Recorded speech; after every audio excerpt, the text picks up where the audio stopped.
ہے مان جائیں گے وہ، پیار سے ہم نے ان کو پکارا نہیں، اور قبر اقبال سے آ رہی تھی صدا، یہ چمن مجھ کو آدھا گوارا نہیں، پھول لے کر گیا آیا روتا ہوا، بات ایسی ہے کہنے کا یارہ نہیں، قبر اقبال سے آ رہی تھی صدا، یہ چمن مجھ کو آدھا گوارا نہیں۔ شکریہ جناب طارق پرویز خان صاحب۔ اب میں ملتمس ہوں چودھری محمد افضل صاحب سے کہ وہ تشریف لائیں اور مختصر وقت میں حضرت علامہ کا کلام آپ کے سامنے پیش کریں۔ محمد افضل چودھری صاحب۔ السلام علیکم ورحمۃ اللہ وبرکاتہ۔ منتظمین کا تہہ دل سے شکر گزار ہوں کہ حمد باری تعالیٰ کے اشعار علامہ اقبال مرحوم و مغفور کے لکھے ہوئے پیش کرنے کی توفیق عطا فرمائی۔ اس کے ساتھ ایک قطعہ ہے جو ہمارے بزرگ قاضی صاحب بیٹھے ہیں، ان کے گھر میں لکھا ہے اور بہت عرصہ سے ہم پڑھ رہے تھے، تو میں آپ سب کی اجازت سے وہ فارسی کا لکھا ہوا ہے وہ آپ کے سامنے پیش کروں گا۔ تو غنی از ہر دو عالم من فقیر، روز محشر عذر ہائے من پذیر، گر تمی بینی حسابم ناگزیر، از نگاہ مصطفیٰ صلی اللہ علیہ وآلہ وسلم، گر تمی بینی حسابم ناگزیر، از نگاہ مصطفیٰ پنہا بگیر۔ جن حاضرین کو فارسی سمجھ نہیں آئی میں اس طرح سے بتاؤں گا۔ علامہ اقبال درخواست گزار ہیں الہ العالمین سے، You are the Lord of both worlds. I am faqir, I am beggar. On the day of judgment, accept my excuses and please pardon me. But if you must judge me and take account of my sins, please do this unseen by Muhammad sallallahu alayhi wa alayhi wasallam's eyes. اے اللہ، تو دونوں جہانوں کا غنی ہے اور میں ایک عاجز مانگنے والا فقیر ہوں۔ اے اللہ، قیامت کے دن مجھے معاف فرما دینا اور مجھ سے حساب نہ لینا۔ لیکن اگر واقعی میرا حساب و کتاب لینا ہے تو ایک مہربانی فرمانا، میرا حساب سرکار دو عالم حضرت مصطفیٰ صلی اللہ علیہ وآلہ وسلم کی نگاہوں کے سامنے نہ لینا۔ میں گناہ گار پر تقصیر ان نگاہوں کا سامنا نہیں کر سکوں گا۔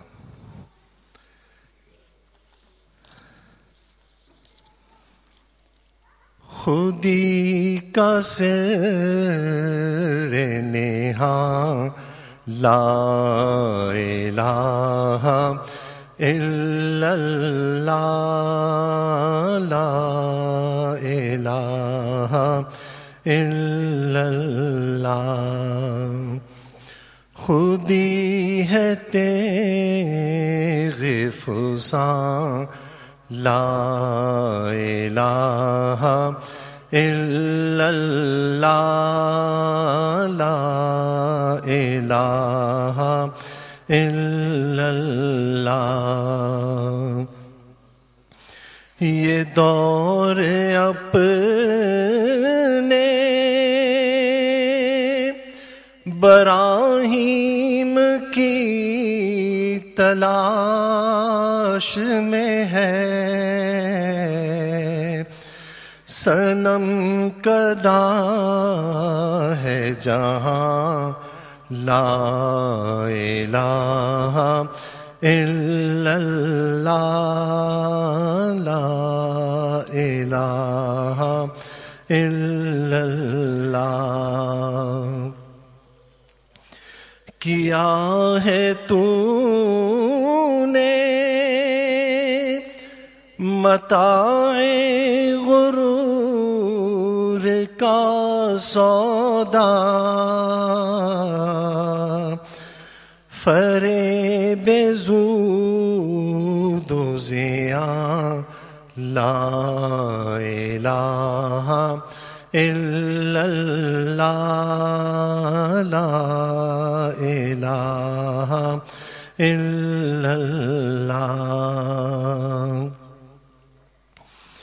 خرد ہوئی ہے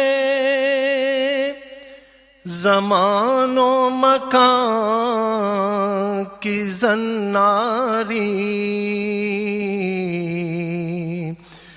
نہ ہے زمان نہ مکان لا الہ الا اللہ لا الہ الا اللہ.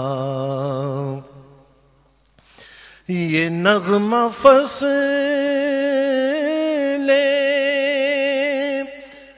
گلو لال کا نہیں پابند، اگرچہ بت ہے جماعت کی آستینوں میں، اگرچہ بت ہے جماعت کی آستینوں میں،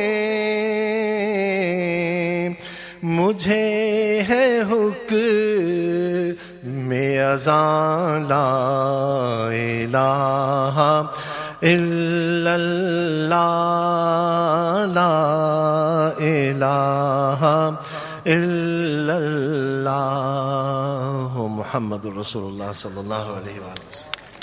شکریہ جناب محمد افضل چودھری صاحب. کلام اقبال ترنم سے آپ کی خدمت میں پیش کر رہے تھے. خواتین و حضرات،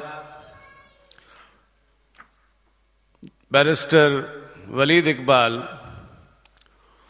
جناب ڈاکٹر جاوید اقبال صاحب کا ایک میسج لے کر آج کی اس دن کے حوالے سے آئے ہیں، اور وہ آپ کی خدمت میں پیش کیا جائے گا. لہذا میں درخواست گزار ہوں بیرسٹر ولید اقبال صاحب سے کہ وہ تشریف لائیں اور وہ میسج آپ تک پہنچائیں. بیرسٹر ولید اقبال. بسم اللہ الرحمن الرحیم. جناب ڈاکٹر فاروق ستار صاحب، وفاقی وزیر برائے بیرون ملک پاکستانی، سفیر محترم جناب نواب زادہ ریسانی صاحب،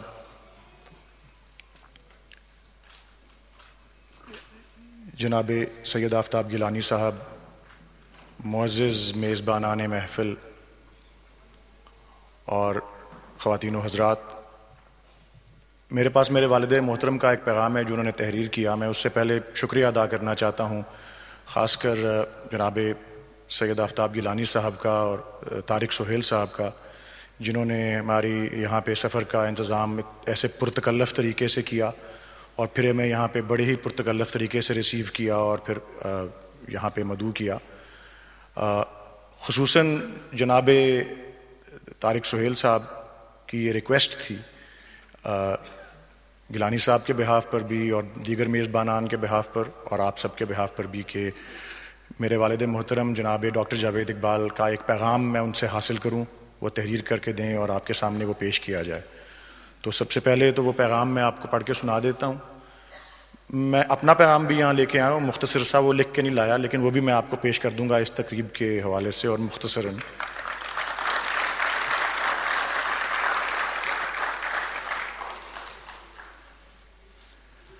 سفیر محترم اور معزز خواتین و حضرات، السلام علیکم. مجھے یہ جان کر خوشی ہوئی ہے کہ آپ پاکستان سے باہر رہ کر بھی پاکستان کو وجود میں لانے والوں کی یاد مناتے ہیں افسوس ہے میں آج کی محفل میں جسمانی طور پر شریک نہیں مگر روحانی طور پر اپنے آپ کو یہاں موجود سمجھتا ہوں۔ علامہ اقبال صاحب فکر تھے اور قائد اعظم محمد علی جناح صاحب عمل۔ سو پاکستان فکر و عمل کے صحیح امتزاج ہی کے نتیجے میں ایک نئی مملکت کے طور پر وجود میں آیا۔ کبھی آپ نے سوچا ہے کہ پاکستان سے پیشتر بر صغیر کے مسلمانوں نے اسلام کے نام پر دو معروف تحریکیں چلائیں، یعنی تحریک مجاہدین اور تحریک خلافت، جو ناکام ہوئیں۔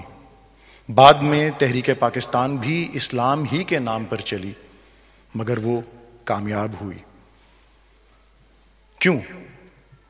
اس لیے کہ پہلی دو تحریکوں کی سوچ تقلیدی تھی، لیکن تحریک پاکستان میں فکر کی نوعیت اجتہادی تھی۔ بس پاکستان اجتہادی سوچ کی بنیاد پر ہی اجتہادی سوچ کے تسلسل کو قائم رکھنے ہی سے پھل پھول سکتا ہے۔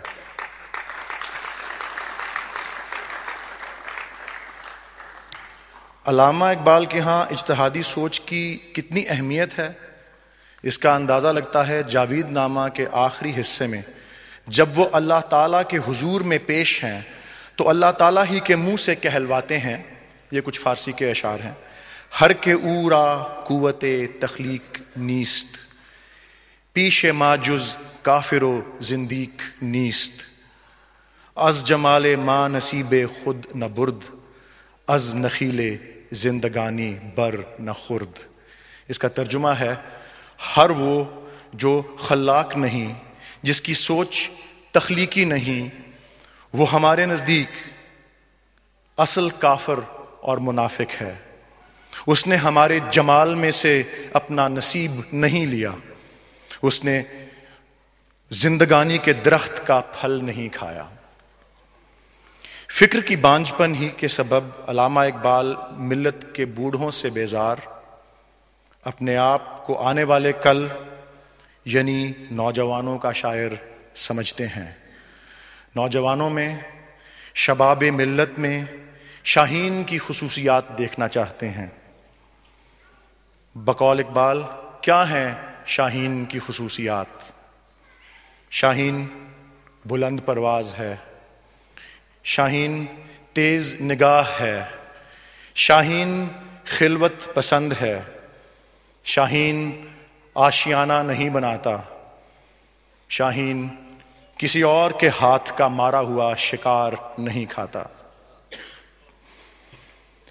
اقبال کے ہاں خودی کے استحکام کے بغیر چارہ نہیں، کہتے ہیں خودی مستحکم ہوتی ہے عشق سے، فقر سے، جرت سے اور آزادی سے، اور مر جاتی ہے ایک دوسرے سے نفرت، دولت کی چاہت، ڈر اور غلامی یا دست سوال دراز کرنے سے۔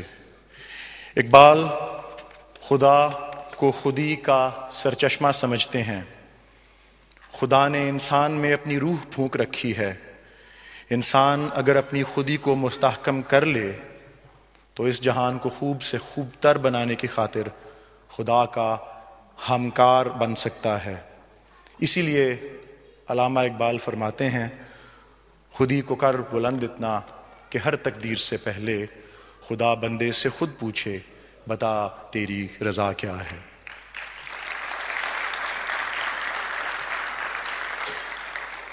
اگر آپ مجھ سے پوچھیں، یہ ابھی تک میرے والد ہی جاری ہیں اپنے بات کرتے ہوئے، اگر آپ مجھ سے پوچھیں کہ اقبال آج زندہ ہوتے تو اپنی قوم کو کیا پیغام دیتے، تو میں یہی کہہ سکوں گا تیرے دریا میں طوفان کیوں نہیں ہے، خودی تیری مسلمان کیوں نہیں ہے، ابس ہے شکوائے تقدیر یزداں، تو خود تقدیر یزداں کیوں نہیں ہے۔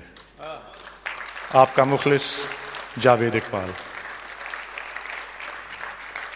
اب اس کے بعد چھوٹا سا میرا پیغام جو آپ کے سامنے ہے، میں وہیں سے اس بات کو اٹھاتا ہوں کہ اگر ایک انسان اپنی خودی کو مستحکم کر لے، یہ میرے والد کے پیغام میں الفاظ ہیں، انسان اگر اپنی خودی کو مستحکم کر لے تو اس جہان میں خوب سے خوب تر بنانے کی خاطر خدا کا ہمکار بن سکتا ہے۔ اور اسی میں پہلے میرے والد نے بھی لکھا ہے اور علامہ نے بھی فرمایا ہے کہ کون سی 4 ایسی اخلاقی اقدار ہیں جن سے انسان کی خودی مضبوط یا مستحکم ہوتی ہے، اور اس کو بیان کیا جاتا ہے۔ سب سے پہلے عشق، اس کے بعد فقر و استغنا یا جسے درویشی بھی کہتے ہیں، اس کے بعد جرت، اور سب سے آخر میں آزادی۔ تو میں انہی 4 جو تصورات ہیں یا جو اخلاقی اقدار ہیں ان پہ مختصراً چند الفاظ ایک ایک کر کے آپ کو بیان کرنا چاہتا ہوں، جو کہ علامہ اقبال کے فلسفے میں اور ان کے کلام میں ہی پائے جاتے ہیں۔ سب سے پہلے عشق کی جو بات کرتے ہیں، وہ عشق ایک ایسا جذبہ ہے جس میں انسان کی خودی بیدار ہوتی ہے، خواہ وہ عشق خدا سے ہو، رسول صلی اللہ علیہ وسلم سے ہو، ملت سے ہو، انسانیت سے ہو، وہ خودی کو بیدار کرتا ہے۔ اور اس میں علامہ اقبال کے نزدیک عشق کا تصور روایتی تصور نہیں ہے، وہ تصور ایسا ہوتا ہے جس میں عاشق اپنے آپ کو اپنے محبوب میں غرق کر دیتا ہے اور فنا حاصل کر لیتا ہے۔ علامہ اقبال کا تصور عشق جو ہے وہ اس وصال کا، اپنے محبوب کو حاصل کر لینے کا عشق نہیں ہے، وہ فراق کا عشق ہے، کیونکہ فراق میں ایک بے چینی اور بے قراری پائی جاتی ہے۔ اور علامہ اقبال کے نزدیک عشق میں جب وہ بے قراری اور وہ بے چینی پائی جاتی ہو تو تبھی وہ عشق ہوتا ہے، بغیر کسی بے قراری اور بے چینی کے عشق نہیں، موت ہوتی ہے۔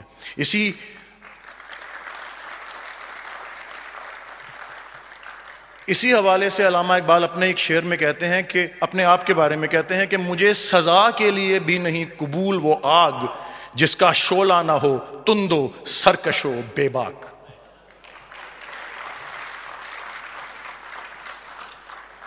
دوسری اخلاقی قدر جو ہے وہ ہے فقر و استغنا، فقیری یا درویشی۔ فقیری یا درویشی جو ہے وہ ایک ایسی اخلاقی قدر ہے جس سے انسان مادی سہولتوں اور آسائشوں سے لا تعلق ہو جاتا ہے، بے نیاز ہو جاتا ہے۔ جس طرح سورہ اخلاص میں اللہ الصمد کہا جاتا ہے، اس طرح اللہ کی طرح صمدیت یا بے نیازی کی منزل جو ہے وہ طے کر لیتا ہے، اسے درویشی کہا جاتا ہے، اسے بے نیازی کہا جاتا ہے۔ ایک اور بڑی قابل ذکر بات جو ہے وہ یہ ہے کہ اللہ الصمد وہ واحد لفظ ہے جو قرآن مجید میں صرف ایک دفعہ اپیئر کرتا ہے، اور صمدیت کا رستہ اختیار کر لینا اپنے آپ کے اوپر بھروسے پر مبنی ہے۔ صمدیت وہ حاصل کر لیتا ہے جسے غریب ہونے کا ڈر نہ ہو، جسے بھوک اور افلاس کا ڈر نہ ہو، جو کسی معاوضے کا طالب نہ ہو۔ جس طرح کہ حضرت شیخ عبد القادر جیلانی رحمۃ اللہ علیہ نے اپنے بیٹے کو وصیت کرتے وقت فرمایا کہ سن لو کہ کوئی وہ شخص اس وقت تک درویش نہیں ہو سکتا جب تک کہ اس کے نزدیک اس کی تذلیل کرنے والا اور اس کی تعریف کرنے والا برابر نہ ہو جائے۔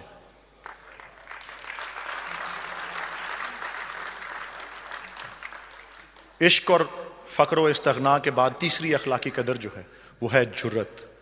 اور جرت وہ چیز ہے جو انسان کو نئے راستے ڈھونڈ نکالنے کی صلاحیت دیتی ہے۔ جرت سے مثال یہ جنگیں لڑنے والی جرت علامہ اقبال کے نزدیک نہیں، جرت سے مثال یہ بندوقیں یا راکٹ چلانے والی جرت نہیں ہے۔ جرت وہ ہے جو فکر اور عمل کی جرت ہے، جس سے انسان وہ جو ذوق یقین ہے جسے پیدا کر لے تو زنجیریں جو ہیں وہ کٹ جاتی ہیں۔ اور آخر میں جو آزادی یا حریت جو کہ چوتھی اور آخری اخلاقی قدر ہے، اس کے بارے میں ہی اقبال فرماتے ہیں کہ وہ آزادی جو ہے وہ کوئی معاشی یا سیاسی آزادی نہیں، محض وہ ایسی آزادی ہے جو کہ تقلید کی زنجیریں توڑ دے اور تخلیق کی طرف لے چلے، جس کی مثال ابھی انہی فارسی کے اشعار میں دی گئی ہے کہ جب تخلیق نہیں ہے، یہ خدا اللہ تعالیٰ کو جو حسن و جمال ہے، جس کو ابھی آیات کریمہ کی جب تلاوت ہوئی سورہ رحمان میں سے جس حسن و جمال کو بیان کیا جاتا ہے، جو تخلیق نہیں کرتا، جو کریٹو نہیں ہوتا، جو انوویٹو نہیں ہوتا، وہ وہی ہے جس نے اللہ تعالیٰ کے حسن و جمال میں سے اپنا نصیب نہیں حاصل کیا، جس طرح کہ علامہ اقبال نے اپنے کلام میں فرمایا۔ لیکن میرے والد نے بھی اپنے پیغام کے آخر میں کہا کہ اقبال آج زندہ ہوتے تو ان کے نزدیک وہ کیا کہتے میرے نزدیک وہ کیا کہتے ہیں وہ میں آپ کو بیان کر دیتا ہوں، کیونکہ جو اخلاقی اقدار جو کہ خودی کو مضبوط کرنے والی ہیں، ان کی منفی رکھنے والے جو ہیں وہ بلند بام ہیں، اور جو ان کو حاصل کرنے والے ہیں وہ کوچا گرد ہیں. اور اس بات کو پیش نظر رکھتے ہوئے میں علامہ اقبال کے اشعار پہ جن اشعار پہ اختتام کرنا چاہتا ہوں اپنی آپ کے سامنے جو گزارشات ہیں ان کا، وہ شکوے کے آخری 2 بند ہیں، کیونکہ میرے نزدیک اگر وہ آج زندہ ہوتے تو ان کے ذہن میں وہی اشعار آ رہے ہوتے کہ لطف مرنے میں ہے باقی نہ مزہ جینے میں، کچھ مزہ ہے تو یہی خون جگر پینے میں، کتنے بیتاب ہیں جوہر میرے آئینے میں، کس قدر جلوے تڑپتے ہیں میرے سینے میں، اس گلستان میں مگر دیکھنے والے ہی نہیں، داغ جو سینوں میں رکھتے ہوں وہ لالے ہی نہیں، چاک اس بلبل تنہا کی نوا سے دل ہوں، جاگنے والے اسی بانگے دھرا سے دل ہوں، یعنی پھر زندہ نئے عہد وفا سے دل ہوں، پھر اسی بادائے دیرینہ کے پیاسے دل ہوں. بہت بہت شکریہ. شکریہ.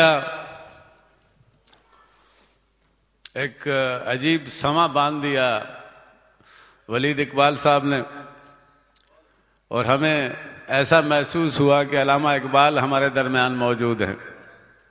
ماشاءاللہ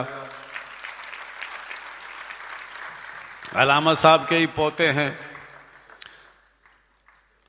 خواتین و حضرات، کچھ تحائف جسٹس صاحبہ اور ولید اقبال صاحب لائے ہیں عزت مآب سفیر پاکستان کے لیے، تو میں درخواست گزار ہوں عزت مآب سفیر پاکستان سے کہ وہ اسٹیج پر تشریف لائیں اور تحائف جسٹس ریٹائرڈ ناصرہ اقبال اور بیرسٹر ولید اقبال سے وصول کریں.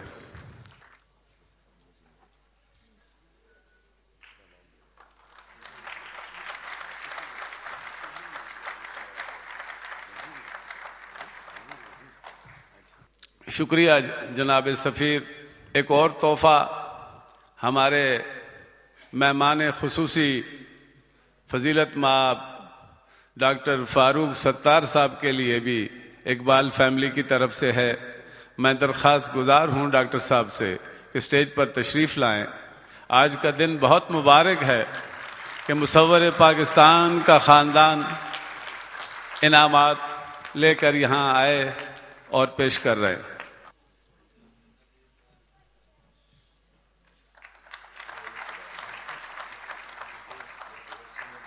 ایک انعام ہمارے بچوں کے استاد جناب Muhammad Zakariya Babar, principal Pakistan school Muscat کے لیے تشریف لائیں، اپنا تحفہ وصول کریں.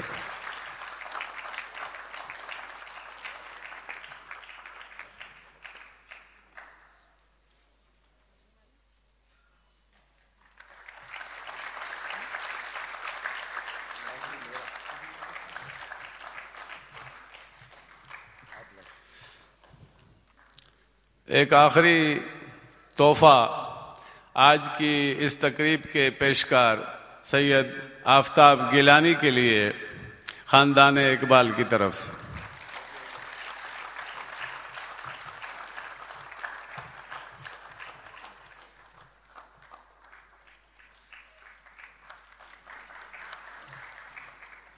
خواتین و حضرات، آخر میں موسیقی کا پروگرام بھی ہے.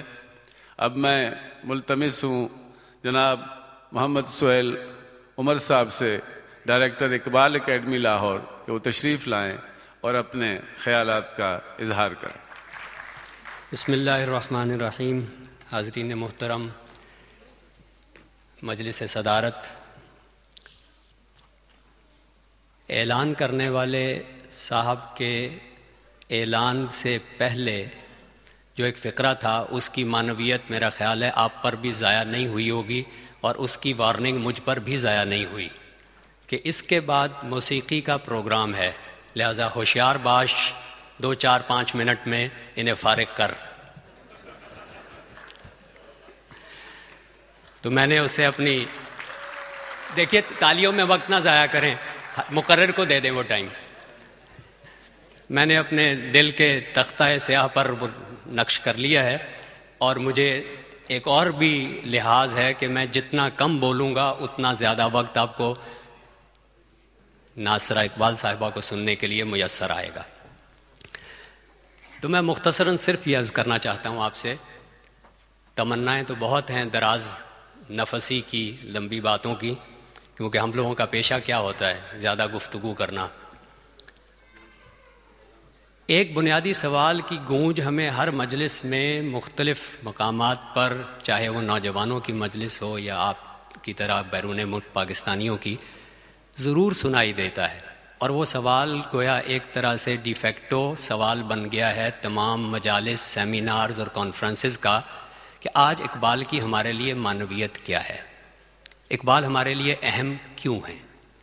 یہ سوال لوٹ لوٹ کر آتا ہے، اور میں اسی کے بارے میں کچھ باتیں آپ کی خدمت میں عرض کرنا چاہتا ہوں. اور یہ ایک جائز سوال بھی ہے، کیونکہ ہر عہد، ہر معاشرہ، ہر ادبی معاشرہ اپنے آپ سے یہ سوال پوچھتا ہے، اپنی معنویت کی تلاش، اپنی میراث فکر سے، تہذیبی اور ادبی میراث سے، اپنے بڑے لوگوں سے، اپنے ادبی شاہکاروں سے تعلق کی بنیاد جاننا کہ وہ کیوں میرے لیے اہم ہے. اس سوال کا، اس جائز سوال کا سامنا کرنے کے لیے پہلے ہمیں یہ غور کر لینا چاہیے کہ علامہ کی وہ کون سی بنیادی حیثیات ہیں جن کے حوالے سے یہ سوال کیا جا سکتا ہے اور کیا جانا چاہیے. ہر عہد کو اس کے روبرو ہونا چاہیے اور اقبال کی معنویت کا اپنے لیے فیصلہ کرنا چاہیے.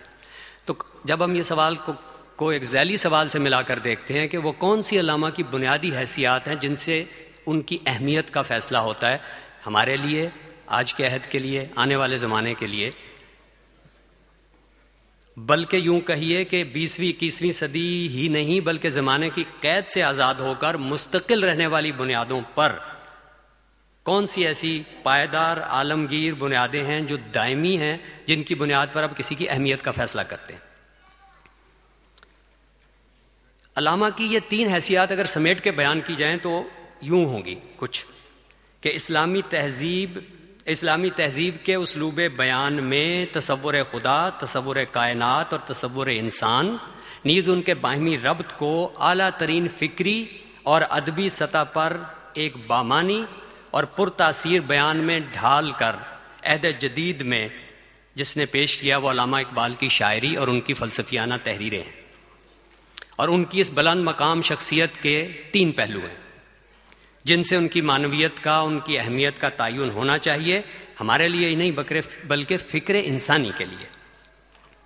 اول، عہد جدید کی فکر کے مقابل ان کا تخلیقی رویہ جو ان کی انگریزی تحریروں، فلسفیانہ تحریروں میں ظاہر ہوتا ہے، یہ ان کی پہلی اہم حیثیت ہے.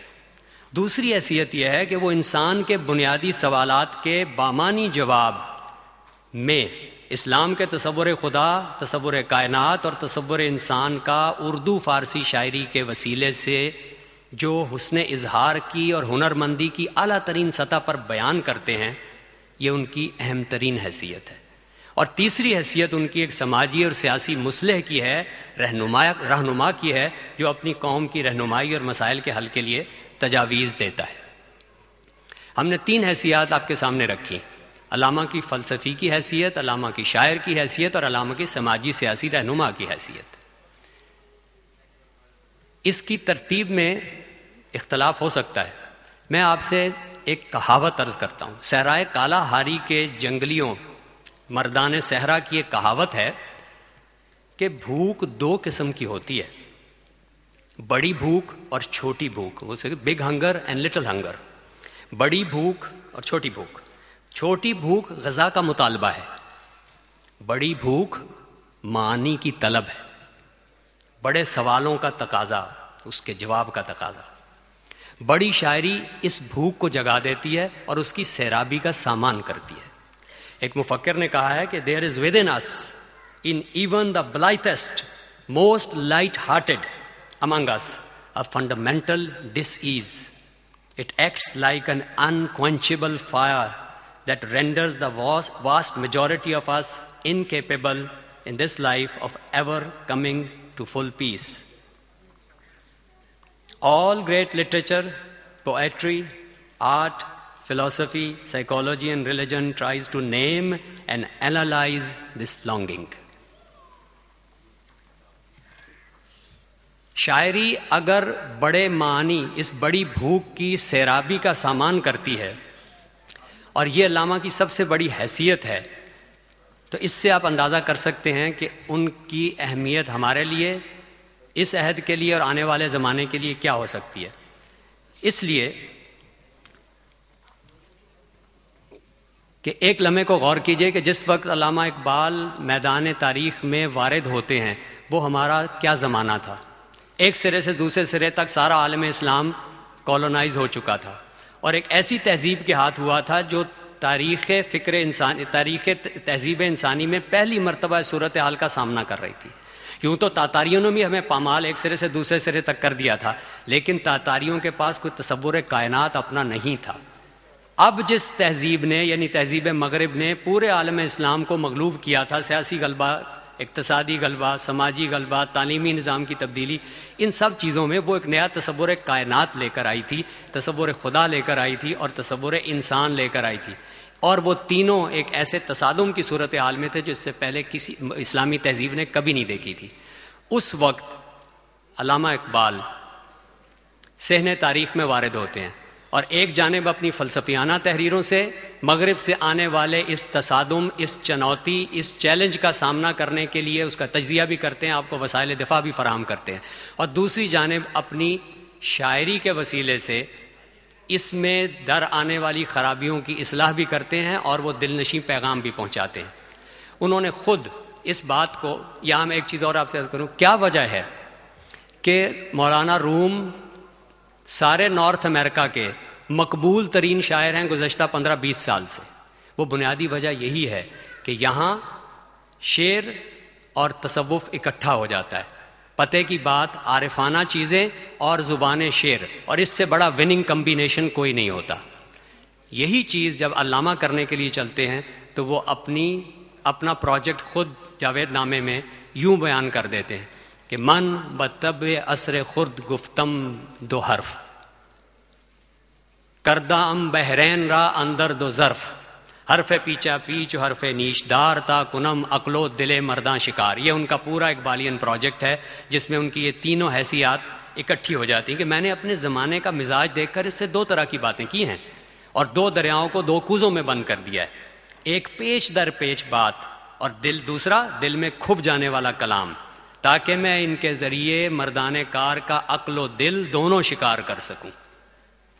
ایک مغربی اسلوب میں ایک تہدار بات اور ایک چنگ کے تار سے نکلا ہوا نالہ مستانہ جو ان کی شاعری کا حوالہ ہے. جب میرے زمانے کے فکری خمیر میں، فکری مزاج میں کوئی خرابی آ گئی تو طب من ہنگامہ دیگر نہاد، تو پھر میری طبیعت نے ایک نئی چیز پیدا کی. یہ سارا اقبال کا وہ پیغام ہے جو وہ دو اسالیب میں بیان کرتے ہیں اور اسے انجام دیتے ہیں. ان کی دونوں حیثیات کا خلاصہ یہی ہے، ایک بزبان شعر اور دوسرا بزبان استدلال و فلسفہ. اپنے شعری بیان میں انہوں نے جو کارنامہ انجام دیا وہ ان کی فلسفیانہ تحریروں سے بڑھا ہوا ہے میری نظر میں کم از کم، کیونکہ شعر میں انہوں نے وہ کیا ہے جو دنیا کے سارے بڑے شاعروں کی آرزو ہوتی ہے. اور شعر دانش اور حکیمانہ شاعری کا منتہا کمال ہی یہ ہوتا ہے کہ ہر وہ چیز جو تصور میں ہے، جو فکری سطح پر ہے، وہ صرف ذہن کی تحویل میں نہ رہ جائے بلکہ آپ کے احساس میں اور وجود کی ساری سطحوں کو متاثر کرنے والی حیثیت میں ڈھل جائے. علامہ اپنے شعر سے یہی کام لیتے ہیں کہ وہ بنیادی سوالات، وہ بڑی بھوک جو زندگی میں معنی کی خبر دیتی ہے، اس کو آپ تک اس حسین پیرائے میں پہنچا دیتے ہیں، اور وہ پھر صرف تصور کی سطح پر، ذہن کی سطح پر نہیں رہتی بلکہ احساس، جذبات، تشکیل اعمال سب پر وارد ہو کر پوری طرح آپ کو گرفت میں لے لیتی ہے. یہ وہ بڑی معنویت ہے، اہمیت ہے جو ہر عہد کے لیے اہم ہے، کل بھی تھی، آج بھی ہے اور کل بھی رہے گی. شکریہ. شکریہ جناب سہیل عمر صاحب، ڈائریکٹر اقبال اکیڈمی. خواتین و حضرات، اس سے پہلے کہ میں جسٹس ناصرہ جاوید اقبال صاحبہ کو دعوت سخن دوں. ہمارے پاس کچھ مومنٹو ہیں، کچھ ایوارڈز ہیں، انعامات ہیں. ہم چاہتے ہیں کہ وہ تقسیم کر دیے جائیں اور اس کے بعد جسٹس صاحبہ اپنے خیالات کا اظہار کریں گے. میں درخواست کرتا ہوں مادام عذرا علیم صاحبہ سے کہ وہ تشریف لائیں اور لسٹ کے مطابق نام پکاریں. میں درخواست گزار ہوں جناب سفیر اور جناب وزیر سے تو اسٹیج پر تشریف لائیں 5 منٹ کے لیے. سب سے پہلے آج پاکستان اسکول کے ان ہونہار طالب علموں کے لیے جنہوں نے خوبصورت اقبال کا کلام پیش کیا، یاسر سجاد، مامون رشید اور مصطفیٰ شہزیب، جلدی سے آ جائیے. فوٹو. اور اس کے بعد اس پروگرام کے کارڈ کی ڈیزائننگ کے لیے شمائلہ علیم، اور میں علیم صاحب سے درخواست کروں گی کہ وہ یہ ایوارڈ وصول کر لے.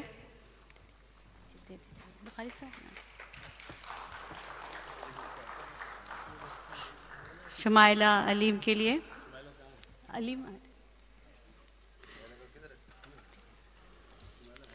اس کے بعد ہمارے درمیان آج اب اس کے بعد موسیقی کا دور شروع ہوگا. ہمارے ساتھ جو یہاں پر فنکار ہیں، عمران، ذیشان، لکی اور شوکت صاحب.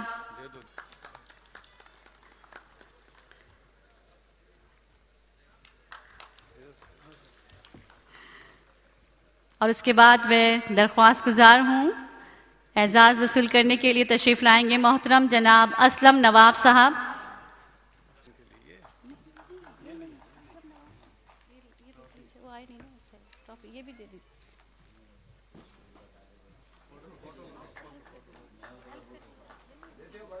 جی.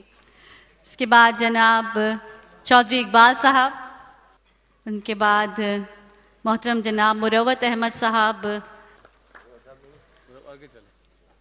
مروت صاحب علالت کی وجہ سے یہاں تشریف نہ لا سکے، ان کا اعزاز ہم انہیں بعد میں پہنچا دیں گے. ان کے بعد ہیں محترم جناب شہزاد رضا صاحب. میں درخواست گزار ہوں محترم عباس چودھری صاحب سے کہ وہ شہزاد رضا صاحب کا ایوارڈ وصول کر لیں. اگلا نام ہے محترمہ عذرا علیم صاحبہ کا. ان سے درخواست ہے کہ اپنا ایوارڈ حاصل کریں.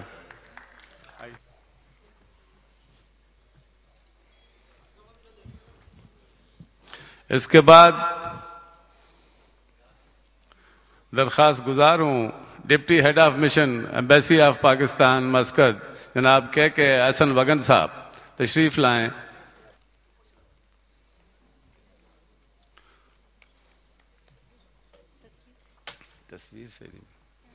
جناب سید مناظر سعید جعفری صاحب. اس کے بعد بہت ہی خاص شخصیت محترم جناب سید ثقافت علی شاہ بخاری صاحب.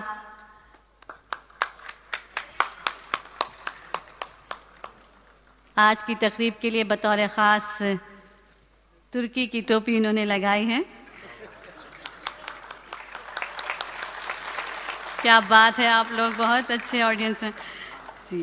اس کے بعد محترم جناب طارق پرویز صاحب بطور خاص پاکستان سے تشریف لائے ہیں.